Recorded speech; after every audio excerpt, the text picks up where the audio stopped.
Good afternoon. It's about 1 o'clock in the afternoon, and we've just charged up to about 91%. We're going to head down toward Worthington, Minnesota. We're going to check out some new charging situations down there, and maybe find a new lake too. All right, a little after 1, 91%. Got a new session started here. We'll see what our mileage is for the day, and it should just be a fun day trip.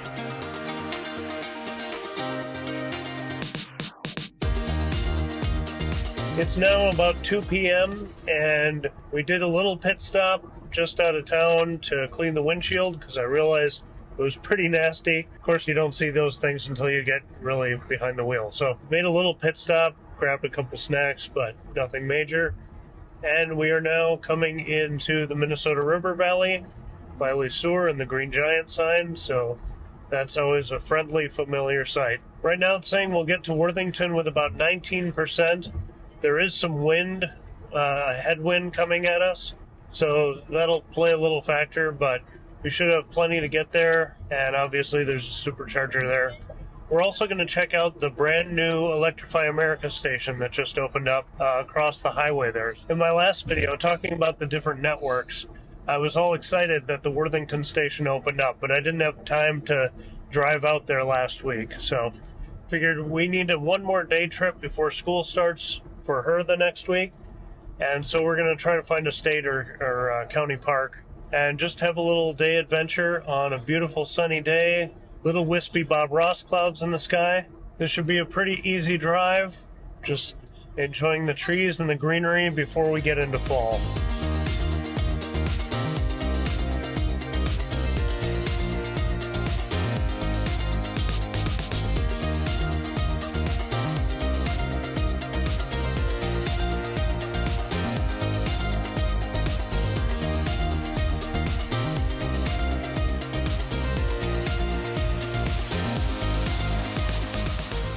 We are almost 10 miles away from Worthington, and we are ready to get out and stretch.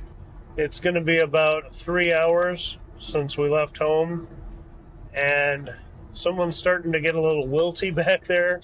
We will hit the Supercharger first and then go explore the Electrify America station nearby. Last night I was at the Minnesota State Fair volunteering and talking about EVs at the Eco Experience building. It was a lot of fun, but there are a lot of misconceptions out there, and you can't drive very far. You got to stop every 50 miles or whatever.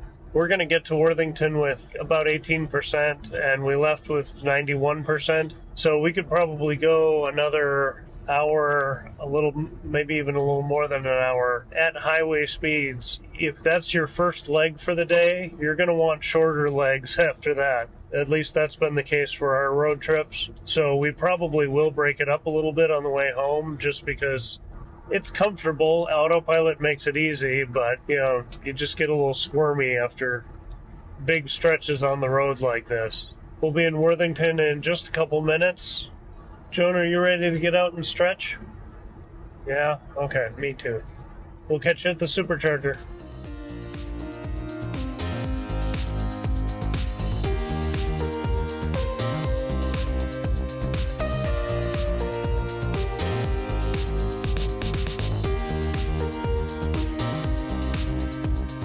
$166 miles, use 49 kilowatt hours, 296 watt hours per mile. Getting here just before 4. It's 16% after a little bit of preconditioning, so we'll plug in and get going.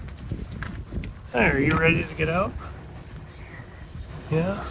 So welcome to Worthington. We got here, plugged in, ran over to the Hy-Vee, got some fruit, used the restroom. In the 19 minutes that took, we already made it up to 68%. So we could leave right now, but of course I'm recording. The reason I wanted to come down here was because these are some of the older superchargers in Minnesota. And so they are version 2, which means you'd be sharing a stall if someone was right next to you and sharing that power. But they're also a little more limited. Instead of the 150 kilowatt superchargers in Hinckley, these are 120 or 125 max. And so you're even more limited than those other older chargers. And the reason why this is interesting is because just over there across the highway are new Electrify America stations, which I believe will have a 350 kilowatt charger in there. So even though they're a little late to the party in Worthington, they're going to be much faster than charging here. So we're getting into a situation where, as the Electrify America network builds out, in some of these places where there's still the older superchargers, Electrify America, the newcomer, will be even faster. So I don't know if these will get a retrofit or somewhere else in Worthington will get a new V4 station at some point. These are perfectly serviceable, but they are slower, and mostly slower on their max speed. Once you get down the charging curve, it doesn't matter as much.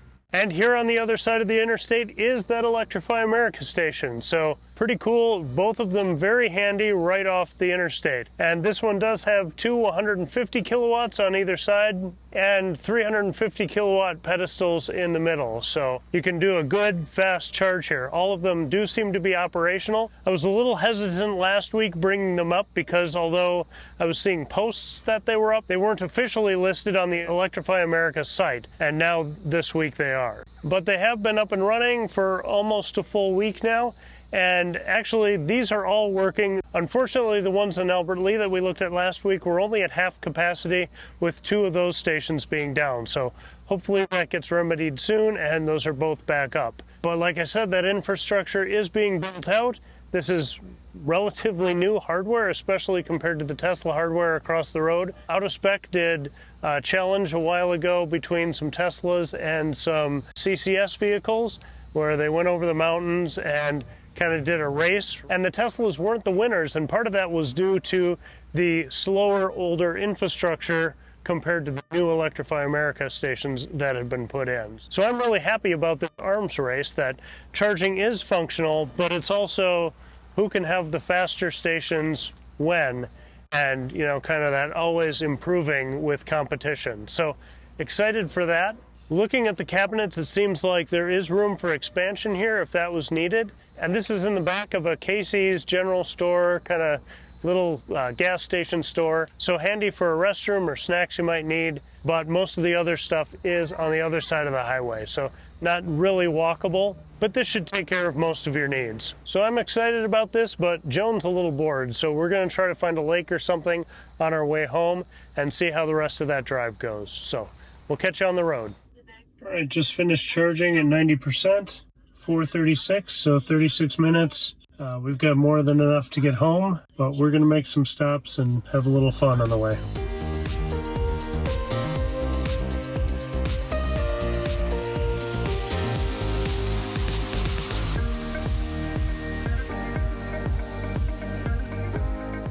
All right, we are on our way home.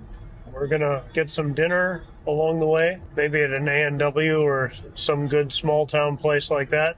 We stopped at Sandy Point County Park for a little while, and I was hoping they'd have a beach for taking Joan swimming, but it's way more of a like nature preserve bird sanctuary than a spot for swimming. So we did a little playing in the playground and climbed a cool tower, and I tried to get a couple shots of birds, but I didn't quite have the right lens. But still a nice little park and a cool campground that's got power, so there were a few RVs and things. So if you wanted to car camp, I imagine you could. It's not like there's a lot of people there to disturb you. I think the rates were pretty good for camping too. I got a photo of the sign, so if you want to pause it on that and check it out, you can. If you're into birding and the right time of day, I'm sure it would be pretty cool. So that was a little bit of gravel driving too, and by the time we left there, we were somewhere around 78% maybe. From the park, it was saying we could get home with about 8%.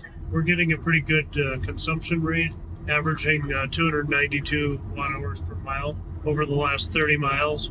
Yeah, so now it's saying we'll get home with about 13%, and that'll take 2 hours and 1 minute. So it should be a nice evening drive as the sun is setting behind us. So we'll catch up with you further down the road.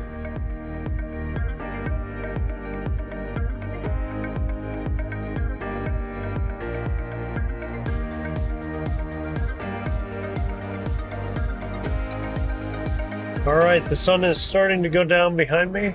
We are about an hour and 15 minutes away from home. Not much traffic here out in the country. So doing 70 miles an hour and just cruising. It's 73 degrees Fahrenheit right now, so moderate. Pretty nice evening. We did an A&W for dinner, and that was the right choice. Food was excellent. Took a little while. They weren't really busy, so everything had to be made, but that meant everything was fresh. Really enjoyed that. Haven't been doing A&W in a long time. We're almost to Mankato here. Right now, I'm not feeling like we'll need to make a stop in St. Peter, but we'll see. I think even if we do stop in St. Peter, we won't be charging. I took a look at the screenshot of the cost from Worthington. It was like $22, so don't really want to add to that. I'm not sure why Worthington is so expensive.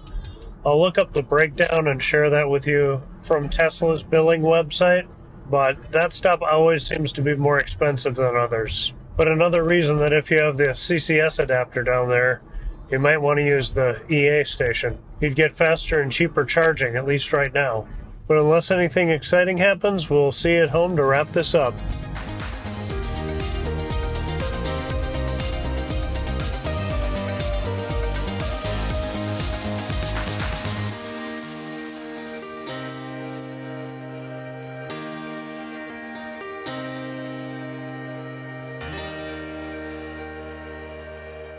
We are home just before 9 o'clock with 15%, plenty left. We didn't need to make that extra stop. So 346 miles in just about 8 hours and a few stops along the way with 286 watt hours per mile and used 99 kilowatt hours. Beautiful day of driving. We'll wrap up in the studio. Not too much to say here, but let's look at those charging costs again because they did go by pretty quickly. On the Supercharger, I paid $22.88 for 52 kilowatt hours. Now, I'm not sure if that's on peak, off peak, or if there's any variation at that station. I'm usually there in the middle of the day. And as Tesla plans to open up to CCS drivers, we'll have to see if they enact some sort of difference or plan in that scenario. But Electrify America is based on what plan you're on. I'm in the guest and pass members category, so I'd have paid $22.38, only saving 52 cents, so pretty equal to Tesla's cost. If I were on the EA Pass Plus plan, I'd have only spent $16.12, saving $6.76. But that plan has a $4 monthly fee, but I'd still be saving $2.76. I don't charge on EA often enough for that to make sense for me, but if you've got the adapter and come through here once a month or more, it would be worth it, and over time you could save some decent money. But the best news is that there are options, with more coming. And with that, thanks for watching. If you enjoyed this, please like, share, subscribe, all that stuff. And have a great day. I'll catch you in the next one, and happy road tripping.